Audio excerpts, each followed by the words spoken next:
Alright, so it's back to story time, Michael Kingswood, episode 8. And we're back to Veritas Morte, science fiction novella by me, read by the great Keith Michaelson. We left our hero Lucian. He had just had a bit of an interesting meeting with the head of security and all the various generals and admirals. No real leads on the killing. Or the poisoning, rather, because the Emperor's not dead. He's in intensive care. And, of course, people have been dragging their feet on the Emperor's last military orders, and Lucian put the hammer down on that. And, of course, at the end, Minister Emerson, the head of diplomacy, said it basically guilted him into taking another audience with Princess Ophelia. Even though he doesn't want to because, well, he thinks she killed her. She tried to kill his father. So, going to be an interesting meeting, I think. Let's see what happens.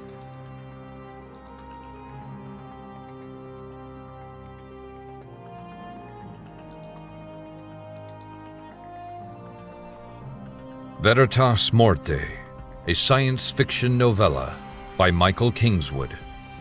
Narrated by Keith Michaelson. Ophelia's dress was black this time, trimmed in gray at the seams and hem, with little swirling designs along the bottom half of her sleeves and below the knees. The jewels at her wrists, throat, and ears were all cloudy white. Her hair, naturally, was different as well, this time merely going from black to silver gray to match with her gown.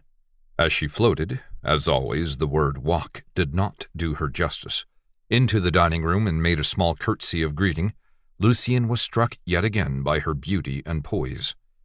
It was hard to remain angry at such a woman as she, but he found he could manage. "Princess," he said in as smooth and calm a tone as he could, "it is good to see you well." She smiled ever so slightly, but it faded quickly, replaced by a look of compassion that couldn't be right. "Lucian," she said, and took a step toward him. "I'm so sorry about what happened to your father." She reached out a hand to him, her fingertips lingering enticingly in the space between them. It would be so easy to take her hand, let his suspicion and anger toward her fade, and just be with her for a while. Instead, he pulled out a chair and half-turned it toward her, the way a gentleman is supposed to. "Thank you," he said. "Will you sit? I have servants preparing tea, more of that Earl Grey you gave to my father, since you seem to like it so much." She hesitated for just a heartbeat, and Lucian thought he saw a sudden flash of fear in her eyes, but just as quickly as it came, it was gone. She let her hand drop and accepted the seat with a nod of thanks. But that brief flash was enough. He was sure now. "Got you, you little snake." "I wish I'd known you gave Emerson a crate of the stuff when you arrived," he said as he took the chair across the great mahogany table from her. "I feel a great fool, being caught by surprise in your chambers." He rapped his knuckles against the wood of the table, and the servant's entrance opened. A slight fellow in white and purple hurried through, depositing the cup before him and then Ophelia, and filling both from a teapot that he left on the table between them when he withdrew from the room. She lowered her eyes and cleared her throat, not reaching for the cup at first. "No less a fool than I. Lucian, I'm—" She paused, swallowed, then drew a quick breath. "I owe you an apology. I spoke out of turn, in a heated moment." She half chuckled and shook her head. "I have never been able to hold back my feelings very well. My father almost did not let me come on this trip because of that. He wanted to send my younger brother. I had to nearly beg to convince him." Her eyes turned back up toward him. "I'm sorry. I should not have spoken to you that way." That was almost convincing. Almost. It was rather unexpected. Lucian lifted his cup and took a sip. He savored the flavor for a moment before swallowing, keeping his eyes on her the whole time. Diplomats do not normally begin by insulting the other party's upbringing and his home. A bit of tension seemed to leave her as he swallowed. Only then did she pick up her own cup and drink from it. Of course, had he wished to poison her, The fact that their tea came from the same source mattered little. He could have simply applied the poison to the cup itself before the servant brought it out. That was a fairly common technique, actually. Had Hamberley considered that in his investigation? A thought for later. Ophelia swallowed and made a rueful little grin. Again, I apologize. You cannot help the way you grew up. Lucian blinked, surprised that she would go there again. The anger he had been concentrating on maintaining flared up on its own. Again, you speak as though I were raised ignorant of the universe. I'm not some backwater bumpkin princess. I had the finest tutors available, and traveled from one side of the empire to the other before I was 12. But never outside of it. Her words caught him off balance. This is my first journey outside our borders, true. But that is our tradition. The imperial children never leave the empire before their 18th years. Why did she think that so odd? Ophelia shook her head slowly. That is why you cannot understand what is happening here. She leaned forward, her gaze suddenly piercing. You cannot know how the other nations truly view your empire, Lucian. How they despise it. I think you made it abundantly clear how much you do, he replied with aplomb, and took some pleasure in the way she flinched in response. She recovered quickly, though. It goes beyond whatever feelings I may or may not have, Lucian. There is not a system outside of your sphere that does not feel the same way.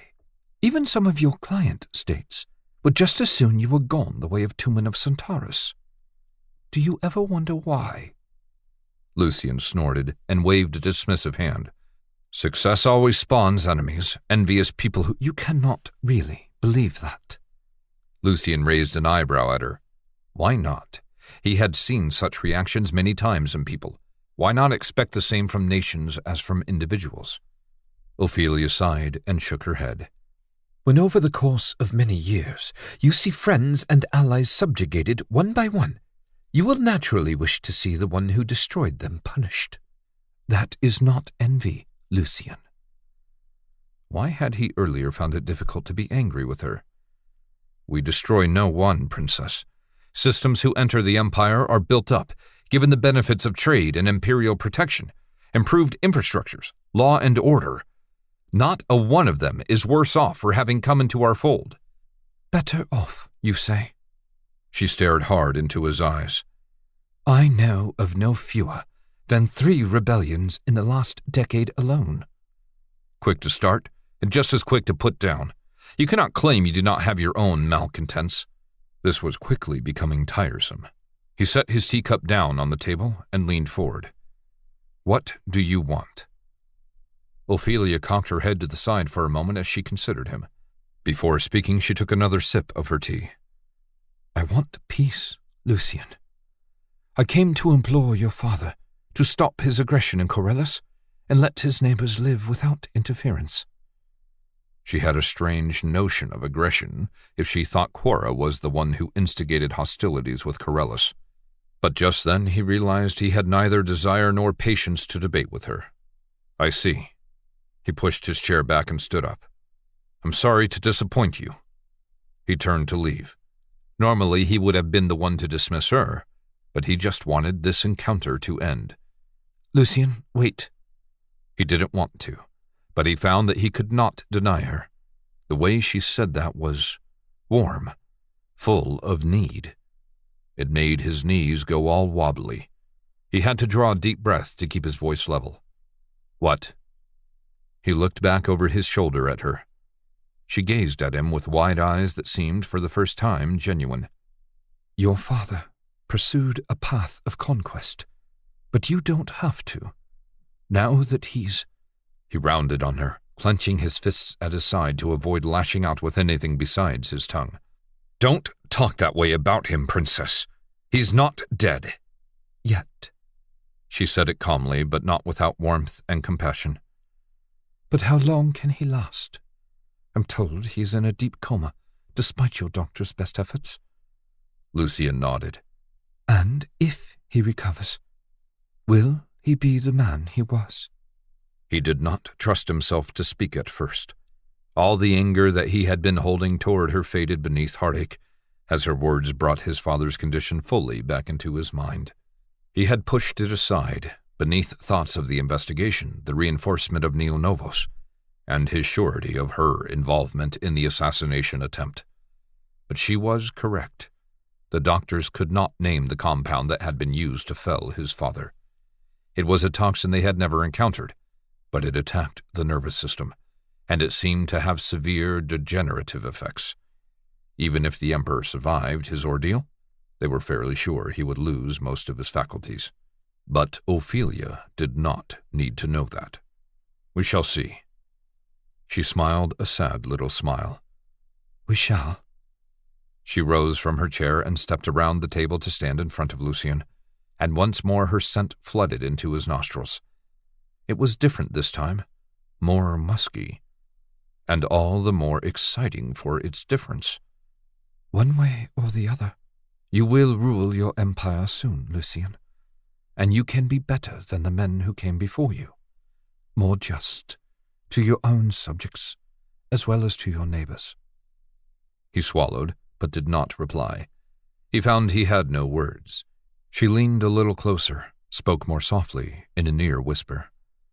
Promise me, you'll think on my words.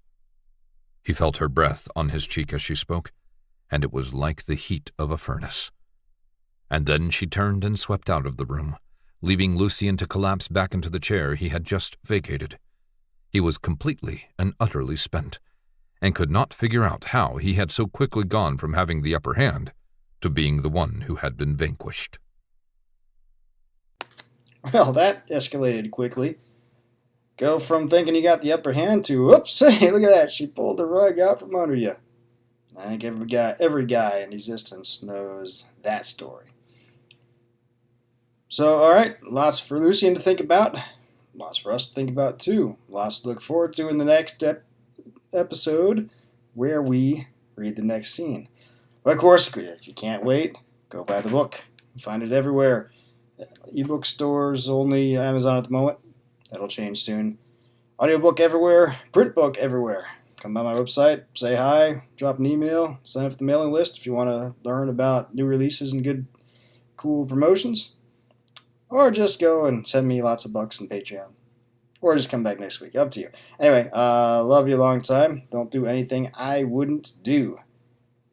Have you figured out what that means yet?